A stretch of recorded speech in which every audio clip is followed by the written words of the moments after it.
Hello అందరికీ, ఇవాళ మన వీడియో వచ్చేసి స్వీట్ కార్న్ రెసిపీ అనమాట. పిండిలో లైట్ ఆయిల్ అండ్ సాల్ట్ వేసి పిసికి పక్కకు పెట్టుకోవాలన్నమాట. తర్వాత చపాతీ చేయడం మొదలుపెట్టాలి. చాలా అంటే చాలా లైట్గా చేయాలన్నమాట. బాగా లావుగా కాకుండా తిన్నగా చేయాలి.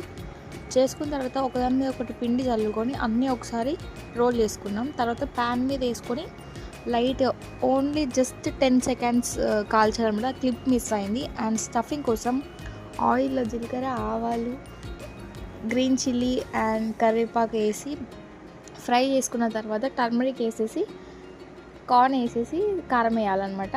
అది అయిపోయాక మన పక్కకు పెట్టుకున్న సమోసా షీట్స్ లోపలికి ఈ స్టఫింగ్ పెట్టుకొని అండ్ పక్కకి కొంచెం గోధుమ పిండిలో కొంచెం వాటర్ వేసేసి దానికి అప్లై చేయాలన్నమాట. ఎందుకంటే క్లోజ్ చేసి ఆ స్టఫింగ్ బయటికి రాకుండా అండ్ మీడియం టు లో ఫ్లేమ్లో బాగా హీట్ చేయాలన్నమాట. That's it for the video. మన వేడి సమోసాస్ రెడీ అయిపోయినాయి.